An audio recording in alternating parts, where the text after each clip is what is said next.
Good morning, all.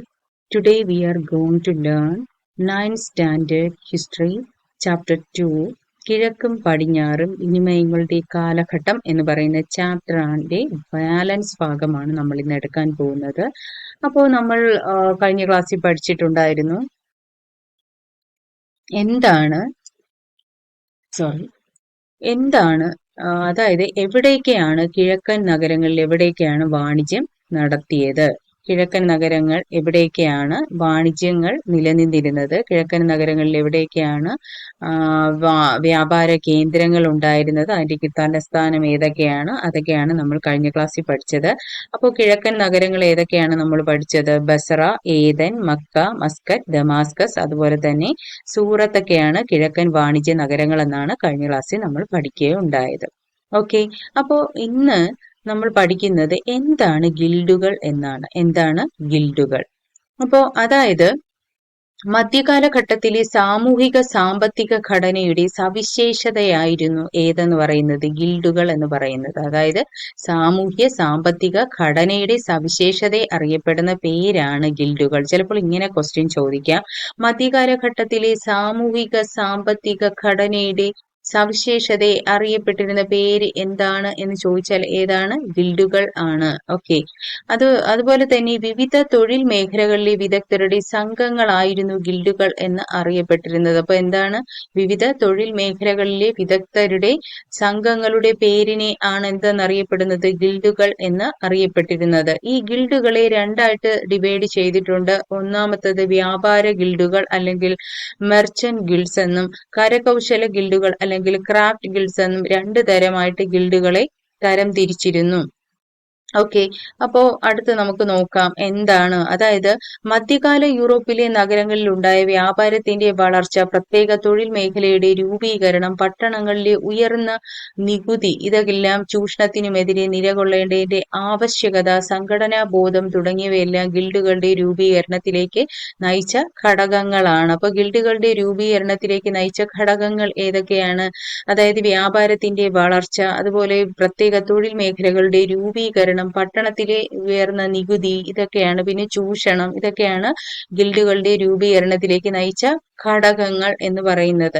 അതായത് പരസ്പര സഹായവും സഹകരണവും വളർത്തുക, കമ്പോള കുത്തക നിലനിർത്തുക, സാമ്പത്തിക സ്ഥിരത കൈവരിക്കുക എന്നീ ലക്ഷ്യങ്ങളാണ് ഗിൽഡുകളുടെ ലക്ഷ്യങ്ങൾ. അടിസ്ഥാന ഘട്ടം എന്ന് പറയുന്നത്, അടിസ്ഥാന ഘടകം എന്ന് പറയുന്നത് ഈ മൂന്ന് സംഭവങ്ങളാണ്. ഏതൊക്കെയാണ്? പരസ്പര സഹായം, സഹകരണം വളർത്തുക, കമ്പോള കുത്തക നിലനിർത്തുക, അതുപോലെ തന്നെ ഏതാണ്? സാമ്പത്തിക സ്ഥിരത കൈവരിക്കുക എന്നീ ലക്ഷ്യങ്ങളാണ് ഗിൽഡുകളുടെ ലക്ഷ്യം എന്ന് ഓർത്തുവെക്കുക. അടുത്തത് വ്യാപാര ഗിൽഡുകളാണ് ആദ്യമായി രൂപം കൊണ്ടത്. വ്യാപാര വളർച്ച ലക്ഷ്യമാക്കിയ അവ പട്ടണങ്ങളെ പരസ്പരം ബന്ധിപ്പിച്ചുകൊണ്ട് നഗരാന്തര ലീഗുകൾ രൂപീകരിച്ചു. അപ്പൊ നഗരാന്തര ലീഗുകൾ രൂപീകരിച്ചത് ആരാണ്? വ്യാപാര ഗിൽഡുകളിലൂടെയാണ് നഗരാന്തര ലീഗുകൾ രൂപീകരിച്ചത്. യൂറോപ്പിലെ വിവിധ നഗരങ്ങളിലെ വ്യാപാര പ്രവർത്തനങ്ങൾ നിയന്ത്രിച്ചിരുന്ന ഹാൻസിയാറ്റിക് ലീഗ് എന്ന് ഇതിന് ഒരു ഉദാഹരണമാണ്. ഇതൊക്കെ ജസ്റ്റ് ഒന്ന് വായിച്ചു വെച്ചാൽ മതി. ഓക്കെ, അപ്പോൾ അടുത്തത് മധ്യകാലത്തെ കരകൗശല തൊഴിലാളികളുടെയും മറ്റു വിദഗ്ധ തൊഴിലാളികളുടെയും സംഘങ്ങളെ ആണ് കരകൗശല ഗിൽഡുകൾ അഥവാ ക്രാഫ്റ്റ് ഗിൽഡ്സ് എന്ന് അറിയപ്പെട്ടത്. ഓക്കെ, അപ്പോൾ എന്താണ് വ്യാപാര ഗിൽഡുകൾ എന്ന് പറയുന്നത്? അതായത് വ്യാപാര വളർച്ച ലക്ഷ്യമാക്കിയ പട്ടണങ്ങളെ പരസ്പരം ബന്ധിപ്പിച്ചുകൊണ്ട് നഗരാന്തര ലീഗുകൾ രൂപീകരിക്കുക, അതാണ് വ്യാപാര ഗിൽഡുകളുടെ ഏറ്റവും പ്രധാന ഘടകം എന്ന് പറയുന്നത്, അല്ലെങ്കിൽ ഏറ്റവും പ്രധാന ചുമതലയായിരുന്നത് എന്ന് പറയാം. അതായത് ക്രാഫ്റ്റ് ഗിൽഡ് എന്ന് പറയുന്നത് എന്താണ്? കരകൗശല തൊഴിലാളികളുടെയും അതുപോലെ തന്നെ വിദഗ്ധ തൊഴിലാളികളുടെയും സംഘങ്ങളെ അറിയപ്പെട്ടിരുന്ന പേരാണ് കരകൗശല ഗിൽഡുകൾ. ഇതില് തുകൽ പണിക്കാർ, അതുപോലെ മരപ്പണിക്കാർ, ഇരുമ്പ് പണിക്കാർ തുടങ്ങിയ ഓരോ തൊഴിൽ വിഭാഗത്തിനും പ്രത്യേക ഗിൽഡുകൾ ഉണ്ടായിരുന്നു. അതുപോലെ തന്നെ വ്യവസായവൽക്കരണം, ശാസ്ത്ര സാങ്കേതിക രംഗത്തെ വളർച്ച എന്നിവ ഗിൽഡ് സമ്പ്രദായത്തിന്റെ അധപ്പതനത്തിന് കാരണമാവുകയാണ് ചെയ്തത്. അതായത് ഇവിടെ കൊടുത്തിട്ടുണ്ട് ഗിൽഡുകളുടെ ചുമതലകൾ എന്തൊക്കെയാണ്. അതായത് അധ്വാന വിഭജനം, രണ്ടാമത്തത് ഉൽപ്പന്നത്തിന്റെ നിലവാരം നിലനിർത്തൽ, വിൽപ്പന രീതി തീരുമാനിക്കൽ, വില നിർണയം, അധ്വാന സമയം നിശ്ചയിക്കൽ, തൊഴിൽ നിയമങ്ങൾ രൂപീകരിക്കൽ, ഇതൊക്കെയാണ് ഗിൽഡുകളുടെ ചുമതലകൾ എന്ന് ഓർത്തുവെക്കുക. അടുത്തത് അക്കാലത്തെ, അതായത് മധ്യകാലത്തെ വിദ്യാഭ്യാസം എങ്ങനെയാണെന്ന് നമുക്ക് നോക്കാം. ഇവിടെ രണ്ട് സർവകലാശാലയുടെ ഇമേജസ് കൊടുത്തിട്ടുണ്ട്. ബൊളോണ സർവകലാശാലയും കൊർദോവ സർവകലാശാലയും. അതായത് ഇവരെങ്ങനെയാണ് അടിസ്ഥാന വിദ്യാഭ്യാസം സർവകലാശാലകൾ ഗ്രീക്ക്, റോമൻ വിജ്ഞാനം, ഇസ്ലാമിക വിജ്ഞാനം എന്നിവയുടെ വ്യാപനം മധ്യകാലഘട്ടത്തിന്റെ സവിശേഷതയായിരുന്നു. അപ്പോൾ മധ്യകാലഘട്ടത്തിലെ അടിസ്ഥാന വിദ്യാഭ്യാസമുണ്ട്, സർവകലാശാലയുണ്ട്, ഗ്രീക്ക് റോമൻ വിജ്ഞാനമുണ്ട്, ഇസ്ലാമിക വിജ്ഞാനമുണ്ട്. ഇതിന്റെ വ്യാപനം ഏറ്റവും ഇമ്പോർട്ടന്റ് ആണ്, മധ്യകാലഘട്ടത്തിന്റെ പ്രധാന സവിശേഷതയായിരുന്നു എന്ന് ഓർത്തു വയ്ക്കുക. അതുപോലെ തന്നെ പ്രാഥമിക വിദ്യാഭ്യാസത്തിനായിട്ട് ധാരാളം സ്കൂളുകളൊക്കെ അക്കാലത്ത് ഉണ്ടായിട്ടുണ്ടായിരുന്നു, അതും ഓർത്തു വയ്ക്കുക. അതുപോലെ വ്യാകരണം, ലാറ്റിൻ ഭാഷ, ജ്യോതിശാസ്ത്രം, സാഹിത്യം, തത്വചിന്ത, ഗണിതം, പ്രകൃതി നിയമങ്ങൾ തുടങ്ങിയവയായിരുന്നു മധ്യകാല യൂറോപ്യൻ സ്കൂളുകളിലെ പ്രധാന പഠന വിഷയങ്ങൾ. അതും വായിച്ചു വെച്ചാൽ മതി.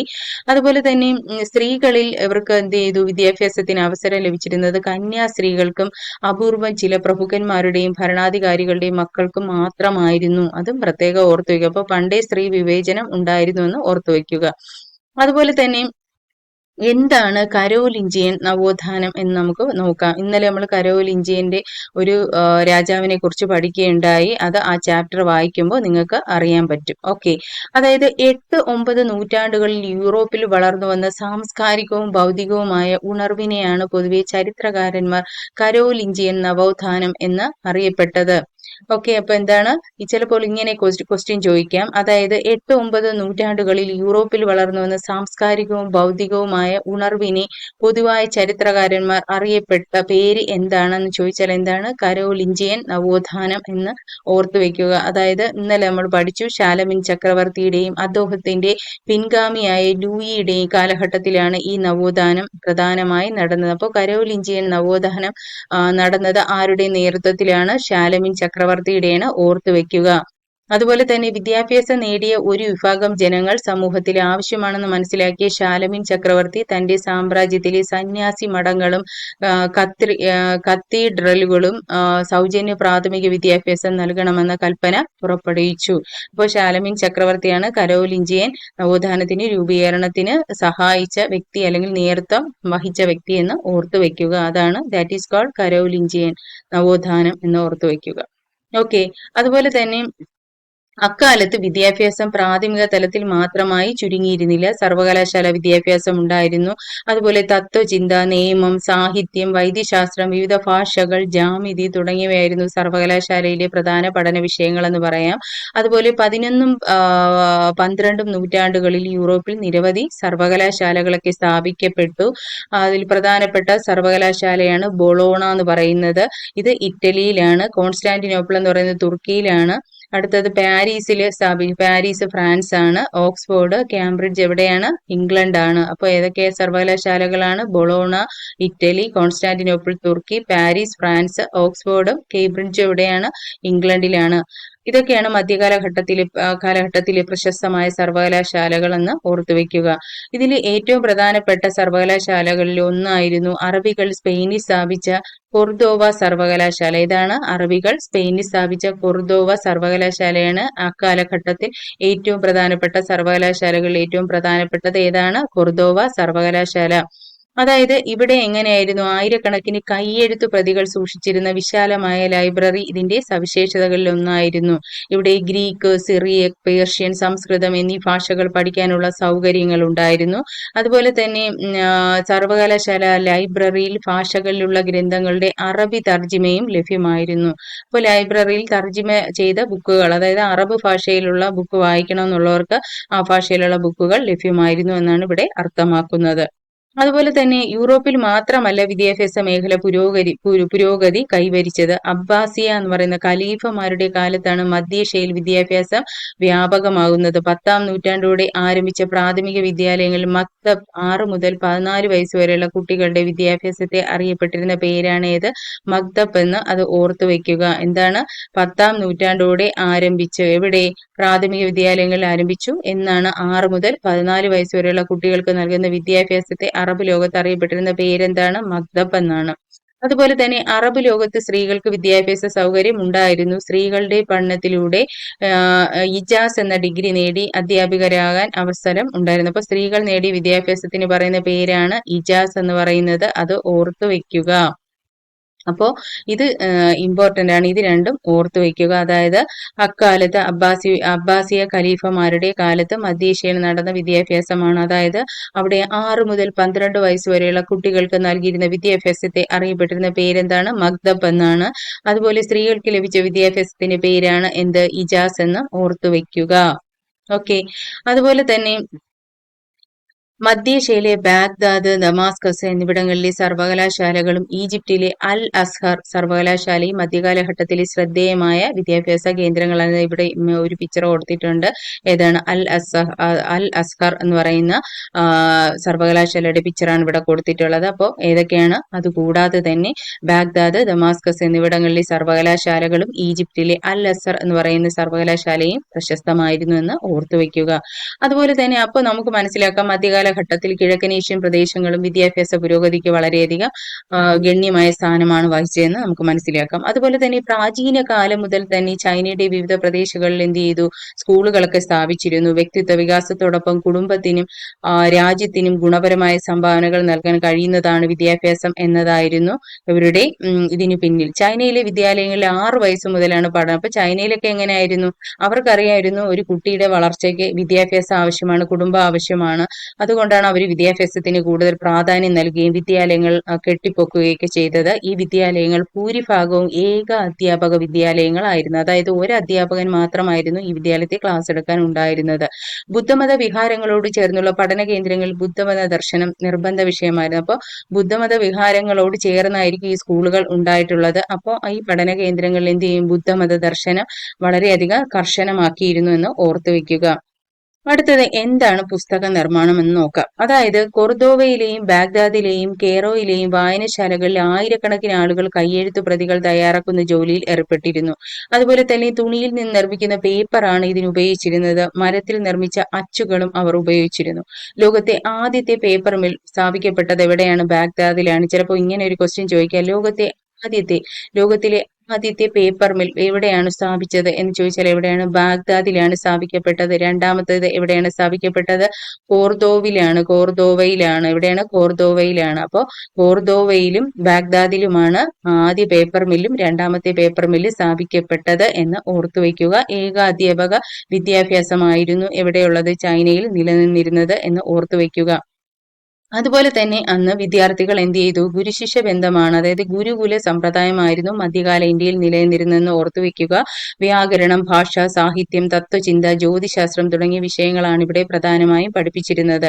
അപ്പോൾ അതുപോലെ തന്നെ ദക്ഷിണേന്ത്യൻ മധ്യകാലഘട്ടത്തിൽ ക്ഷേത്രങ്ങളോടനുബന്ധിച്ച് നിരവധി വിദ്യാലയങ്ങളൊക്കെ നിലനിന്നിരുന്നു എന്നാണ് പറയപ്പെടുന്നത്. അപ്പോൾ ചൈനയുടെ വിദ്യാഭ്യാസ രീതി മനസ്സിലായി. ആദ്യ പേപ്പർ മിൽ എവിടെയാണ് സ്ഥാപിച്ചത്? ബാഗ്ദാദിലും. അതുപോലെ രണ്ടാമത്തേത് എവിടെയാണ്? കോർദോവയിലുമാണെന്ന് ഓർത്തുവെക്കുക. ഗുരുകുല സമ്പ്രദായമായിരുന്നു അന്ന് നിലനിന്നിരുന്നതെന്ന് ഓർത്തുവെക്കുക. അതുപോലെ തന്നെ കലയും സാഹിത്യവും ഇവിടെ കുറച്ച് ഇമേജസ് കൊടുത്തിട്ടുണ്ട്. അതായത് റോമനസ്ക് ശൈലി, ഗോതിക് ശൈലി, കരോലിഞ്ചിയൻ ശൈലി. അത് നമുക്ക് നോക്കാം എന്താണ്. അതായത് മധ്യകാല ലോകം വാസ്തുവിദ്യയിൽ കൈവരിച്ച പുരോഗതി സൂചിപ്പിക്കുന്ന ചിത്രങ്ങളാണ്. അപ്പൊ വാസ്തുവിദ്യ ഈ പിക്ചർ നോക്കുമ്പോൾ തന്നെ നമുക്കറിയാം വാസ്തുവിദ്യ ഭയങ്കര ഗംഭീരമായിരുന്നു അല്ലെ. അപ്പം എങ്ങനെയായിരുന്നു? റോമനസ്ക് അതുപോലെ ഗോതിക് ശൈലികളെ കുറിച്ച് നമ്മൾ മുൻപുള്ള ക്ലാസ്സുകളിലേക്ക് നമ്മൾ പഠിച്ചിട്ടുണ്ട്. അതുപോലെ തന്നെ ഇതിനു പുറമെ പ്രാചീന റോമൻ വാസ്തുശൈലിയെ ബൈസാന്റിയൻ വാസ്തുശൈലിയുമായി യോജിപ്പിച്ച ഒരു പുതിയ ശൈലി ആരാണ്? നമ്മുടെ കരോലിഞ്ചിയൻ നവോത്ഥാനം കൊണ്ടുവന്ന് ഷാലമിൻ ചക്രവർത്തി എന്ത് ചെയ്തു? രൂപപ്പെടുത്തി. ഇത് കരോലിഞ്ചിയൻ ശൈലി എന്ന പേരിൽ. അപ്പോൾ അദ്ദേഹമാണ് കരോലിഞ്ചിയൻ ശൈലി കൊണ്ടുവന്നത്. അപ്പോൾ കരോലിഞ്ചിയൻ ശൈലി കൊണ്ടുവന്നത് ആരാണെന്ന് ചോദിച്ചാൽ ആരാണ്? നമ്മുടെ ഷാലമിൻ ചക്രവർത്തി. ഏതിനെയൊക്കെ യോജിപ്പിച്ചാണ്? അതായത് റോമൻ വാസ്തുശൈലിയെയും ബൈസാന്റിയൻ വാസ്തുശൈലിയുമായി യോജിപ്പിച്ചാണ് ഒരു പുതിയ ശൈലിയായ കരോലിഞ്ചിയൻ ശൈലി കൊണ്ടുവന്നത്. അവിടെ എന്ന് വെച്ചാൽ താഴിക കുടങ്ങളും കമാന ആകൃതിയിലുള്ള വാതിലുകളും വലിയ തൂണുകളുമായിരുന്നു. മൊസൈക്ക് തറകളും ഇതിന്റെ സവിശേഷതകളാണ്. അതാണ് കരോലിഞ്ചിയൻ ശൈലി എന്ന് പറയുന്നത്. ചിലപ്പോൾ ഇങ്ങനെ ക്വസ്റ്റ്യൻ വരും. താഴിക കുടങ്ങളും അതുപോലെ തന്നെ കമാന ആകൃതിയിലുള്ള വാതിലുകളും അതുപോലെ തന്നെ വലിയ തൂണുകളും ഇത് മൊസൈക്ക് തറകളും അടങ്ങിയിട്ടുള്ള ശൈലിയെ അറിയപ്പെടുന്ന പേര് എന്താണെന്ന് ചോദിച്ചാൽ ഏതാണ്? കരോലിഞ്ചിയൻ ശൈലി എന്ന് ഓർത്തു വെക്കുക. അതുപോലെ തന്നെ കുരിശു യുദ്ധങ്ങളെ കുറിച്ച് നമ്മൾ പറഞ്ഞു. അതായത് കുരിശു യുദ്ധങ്ങൾ ഇത് ഈ ഒരു മധ്യകാല ലോകം അധപ്പതിച്ചതോടുകൂടി കുരിശുയുദ്ധങ്ങൾ ഉണ്ടായി എന്ന് നമ്മൾ പറഞ്ഞു. അതാണ് അതിന് കാരണമെന്ന് നമ്മൾ പഠിക്കേണ്ടായി കഴിഞ്ഞ ചാപ്റ്ററിൽ. അപ്പൊ കുരിശുയുദ്ധങ്ങളുടെ കാലത്ത് യൂറോപ്യൻ ജനത എന്ത് ചെയ്തു? ഇസ്ലാമിക സംസ്കാരവുമായി കൂടുതൽ പരിചയത്തിലാവുകയും കലയും സാഹിത്യവും ഈ കാലഘട്ടത്തിൽ എന്ത് ചെയ്തു? വിനിമയം ചെയ്യപ്പെട്ടു. പൗരസ്ത്യ കലയും വാസ്തുശില്പവും പാശ്ചാത്യ ശൈലിയിൽ വ്യാപകമായ സ്വാധീനം ചെലുത്തുകയുണ്ടായി. അവയ്ക്ക് ഉദാഹരണങ്ങളാണ് കുരിശുയുദ്ധത്തിൽ പങ്കെടുത്ത് തിരിച്ചു വന്ന ശേഷം ഫ്രഞ്ച് ചക്രവർത്തി ആരായിരുന്നു? ലൂയി ഒമ്പതാമൻ. ആരായിരുന്നു ഫ്രഞ്ച് ചക്രവർത്തിയായിരുന്ന ലൂയി ഒമ്പതാമൻ പണി കഴിപ്പിച്ച പാരീസിലെ ആദ്യത്തെ ആശുപത്രിയായ കിൻസെവിം ഗിറ്റും എന്ന് പറയുന്ന ഫ്ലോറൻസിലെ പ്ലാറ്റോണിക് അക്കാദമി. അപ്പൊ ആരാണ് പണിയെഴുപ്പിച്ചത്? നമ്മുടെ ഫ്രഞ്ച് ചക്രവർത്തിയായിരുന്ന ലൂയി ഒമ്പതാമൻ പണിയെഴുപ്പിച്ച പാരീസിലെ ആദ്യത്തെ ആശുപത്രിയായിരുന്നു കിൻസെവിം ഗിറ്റും എന്ന് പറയുന്നത്. ഇത് അതുപോലെ തന്നെ ഇത് കൂടാതെ ഫ്ലോറൻസിലെ പ്ലാറ്റോണിക് അക്കാദമി. ഇതാണ് പ്ലാറ്റോണിക് അക്കാദമി ഫ്ലോറൻസിലാണ്. ഇത് കിൻസെവിഗിറ്റ് എന്ന് പറയുന്നത് ആശുപത്രി പാരീസിൽ അദ്ദേഹം സ്ഥാപിക്കുകയുണ്ടായി. ഫ്രഞ്ച് ചക്രവർത്തിയായ ലൂയി ഒമ്പതാമൻ സ്ഥാപിച്ചതാണ്. അതുപോലെ തന്നെ പാശ്ചാത്യ സംഗീതത്തിന്റെ ആരംഭം എന്നോട്ടാണ്. അപ്പൊ പാശ്ചാത്യ സംഗീതം ആരംഭിച്ചത് ഏത് കാലഘട്ടത്തിലാണെന്ന് ചോദിച്ചാൽ ഏത് കാലഘട്ടത്തിലാണ്? മധ്യകാലഘട്ടത്തിലാണ്. പള്ളികളിലെ സംഗീതത്തോടൊപ്പം മതതര സംഗീതവും ആ കാലഘട്ടത്തിൽ വികസിച്ചു. അതുപോലെ CE 500 മുതൽ 1400 വരെയുള്ള കാലഘട്ടത്തിലെ യൂറോപ്യൻ സംഗീതത്തിൽ അറബി ഗാനങ്ങളുടെ സ്വാധീനവും നമുക്ക് നോക്കിയാൽ കാണാവുന്നതാണ് എന്ന് പറയുന്നു. അപ്പൊ അറബ് സംഗീതവും അന്ന് ഉണ്ടായി എന്ന് ഓർത്തു വെക്കുക. അതുപോലെ തന്നെ ഉമവിയ അബ്ബാസിയ ഖലീഫമാരുടെ, അത് നമ്മൾ ഇന്നലത്തെ ചാപ്റ്റർ പഠിക്കുകയുണ്ടായി. ഉമവിയ അബ്ബാസിയ ഖലീഫമാരുടെ കാലത്ത് അറബ് സംഗീതം കൂടുതൽ വികസനം പ്രാപിച്ചു. ഉമവിയ കാലഘട്ടത്തിലെ ഏറ്റവും പ്രശസ്തനായിരുന്ന, അപ്പൊ ചിലപ്പോൾ ഇങ്ങനെ ക്വസ്റ്റ്യൻ ചോദിക്കുക, ഉമവിയ കാലഘട്ടത്തിലെ ഏറ്റവും പ്രശസ്തനായ സംഗീതജ്ഞൻ ആരായിരുന്നു എന്ന് പറഞ്ഞ ഒരു ക്വസ്റ്റ്യൻ ചോദിച്ചാൽ ആരാണ്? ഇബ്ന് മിസ്ജ. ഏതാണ്? ഇബ്ൻ മിസ്ജ എന്ന് ഓർത്തു വയ്ക്കുക. അതുപോലെ തന്നെ അദ്ദേഹം സിറിയയിലൂടെയും പേർഷ്യയിലൂടെയും സഞ്ചരിച്ച് ബൈസാന്റിയയിൽ സംഗീതത്തിനും പേർഷ്യൻ സംഗീതത്തിലെ അറിവ് നേടുകയും അറബ് സംഗീതത്തിന് ആരംഭം കുറിക്കുകയും ചെയ്തു. ഈ കാലഘട്ടത്തിലെ പ്രശസ്തരായ സംഗീതജ്ഞരിൽ ചിലരാണ് പേർഷ്യൻ സംഗീതജ്ഞനായിരുന്ന ഇബ്നു മുഹരിസ്, അതുപോലെ തന്നെ ഇബ്ൻ സുരായി തുടങ്ങിയവർ. അപ്പോൾ മധ്യകാലഘട്ടത്തിലെ പ്രശസ്തരായ സംഗീതജ്ഞരുടെ പേര് ഓർത്തു വയ്ക്കുക. ഒന്ന് ഇബ്നു മിസ്ജ, ഇബ്നു മുഹരിസ്, ഇബ്ൻ സുരായി തുടങ്ങിയവരാണ് മധ്യകാലഘട്ടത്തിലെ പ്രശസ്ത സംഗീതജ്ഞർ, അറബ് സംഗീതജ്ഞർ എന്ന് ഓർത്തു വയ്ക്കുക. അതുപോലെ തന്നെ മധ്യകാല ലോകത്തെ സാഹിത്യ കൃതികളിലെ പ്രധാന പ്രതിപാദ്യം എന്തായിരുന്നു? മതവുമായി ബന്ധപ്പെട്ട, മധ്യകാല ലോകത്ത് എന്തായിരുന്നു? മതവുമായി ബന്ധപ്പെട്ട വിഷയങ്ങളായിരുന്നു ഏതില്? നമ്മുടെ സാഹിത്യങ്ങളിൽ ഉൾപ്പെടുത്തിയിരുന്നെന്ന് ഓർത്തു വയ്ക്കുക. അതുപോലെ തന്നെ മറ്റു വിഷയങ്ങൾ ഈ കാലഘട്ടത്തിലെ രചനകൾക്ക് ആസ്പദമാക്കിയിരുന്നു. അതുപോലെ സാഹിത്യകാരന്മാർ അവരുടെ കൃതികളും താഴെ കൊടുത്തിരിക്കുന്ന പട്ടികയിൽ കൊടുത്തിട്ടുണ്ട്. നമുക്ക് നോക്കാം ഏതൊക്കെയാണ്. അക്കാലത്ത് ജീവിച്ചിരുന്ന, അതായത് സാഹിത്യകാരന്മാർ ആരാണ്? ഉമർ ഖയ്യാമിന്റെ കൃതി ഏതാണ്? റുബായിയാത്ത്. അൽ ഫിർദൌസിയുടെ ഏതാണ്? ഷാനാമ. ഇബ്നു ഖൽദൂൻ കിതാബുൽ ഇബാദ്. ഏതാണ്? കിതാബുൽ ഇബാദ്. തോമസ് അക്വിനാസ് എഴുതിയത് സമ്മ തിയോളജി. സെന്റ് അഗസ്റ്റിൻ എഴുതിയ സിറ്റി ഓഫ് ഗോഡ്. പീറ്റർ അബിലാർ എഴുതിയത് ഡയലോഗ്. അടുത്ത് കൽഹണൻ എഴുതിയത്, ഇത് ഇമ്പോർട്ടന്റ് ആണ്, ഈ ക്വസ്റ്റ്യൻ ചോദിച്ചു കണ്ടിട്ടുണ്ട്. കൽഹണൻ എഴുതിയത് ഏതാണ്? രാജതരംഗിണി. ജയദേവൻ എഴുതിയത് ഗീതാ ഗോവിന്ദം. ഈ ക്വസ്റ്റ്യൻ ചോദിച്ചു കണ്ടിട്ടുണ്ട്. അപ്പൊ ഗീതാ ഗോവിന്ദം എഴുതിയത് ജയദേവൻ, രാജതരംഗിണി എഴുതിയത് കൽഹണൻ. ഇത് ഓർത്തു വയ്ക്കുക. അടുത്തത് അൽ ഫിർദൌസി എഴുതിയതാണ് ഷാനാമ. ഇത് സാഹിത്യകാരന്മാർ അവരുടെ കൃതികൾ ഇമ്പോർട്ടന്റ് ആണ്, നിങ്ങൾ വായിച്ചു വയ്ക്കുക. അതുപോലെ ഇവിടെ ഒരു പിക്ചർ കൊടുത്തിട്ടുണ്ട്, നമ്മുടെ റോമിൽ സ്ഥാപിച്ച ഫിർദൌസിയുടെ പ്രതിമ. അത് നോക്കി വയ്ക്കുക. ഇത് ഇമ്പോർട്ടന്റ് ആണ്, ഇത് നല്ല പോലെ വായിച്ചു വയ്ക്കുക. അപ്പോൾ ഇന്നത്തെ ക്ലാസ് വൈൻഡപ്പ് ചെയ്യാനുള്ള സമയമായി. അപ്പൊ ഇന്ന് നമ്മൾ സാഹിത്യകാരന്മാരെ കുറിച്ച് പഠിച്ചു, അവരുടെ കൃതികൾ പഠിച്ചു, എന്തിനെയൊക്കെ ബേസ് ചെയ്ത്, പിന്നെ ഹോസ്പിറ്റൽ, ഒരു പാരീസിൽ സ്ഥാപിച്ച ഹോസ്പിറ്റലിനെ കുറിച്ച് പഠിച്ചു, പ്ലാറ്റോണിക് അക്കാദമിയെ കുറിച്ച് പഠിച്ചു. പിന്നെ വാസ്തുവിദ്യയിൽ അവരെങ്ങനെയാണ് ഇതിൽ രണ്ട് ശൈലികളെ യോജിപ്പിച്ച് കരോലിഞ്ചിയൻ ശൈലിയിൽ അവര് നിർമ്മിച്ച ബിൽഡിങ്ങുകളെ കുറിച്ചൊക്കെ പഠിച്ചു. പിന്നെ പുസ്തക നിർമ്മാണത്തെ കുറിച്ച് പഠിച്ചു, ജ്യോതിശാസ്ത്രത്തിൽ അവരുടെ കാഴ്ചപ്പാടുകൾ പഠിച്ചു. അതുപോലെ വിദ്യാഭ്യാസ കേന്ദ്രങ്ങൾ, യൂണിവേഴ്സിറ്റികൾ, അതെല്ലാം അവർ സ്ഥാപിച്ചത് എങ്ങനെയാണ്. പിന്നെ കരോലിഞ്ചിയൻ നവോത്ഥാന ശാലമീൻ ചക്രവർത്തിയെ കുറിച്ച് പഠിച്ചു. മധ്യകാലത്തെ വിദ്യാഭ്യാസം എങ്ങനെയായിരുന്നു. അതുപോലെ തന്നെ ഗിൽഡുകളെ രണ്ടായിട്ട് ഡിവൈഡ് ചെയ്തിട്ടുണ്ട്. ഗിൽഡുകളുടെ ചുമതലകൾ എന്തൊക്കെയാണ്, അത് നമ്മൾ പഠിച്ചു. അപ്പോൾ ഇതൊക്കെയാണ് ഈ ചാപ്റ്ററിലുള്ളത്. ഇനിയും ഉണ്ട് ബാലൻസ് ഭാഗം, നമ്മൾ അടുത്ത ക്ലാസ്സിൽ വീണ്ടും ഡിസ്കസ് ചെയ്യുന്നതായിരിക്കും.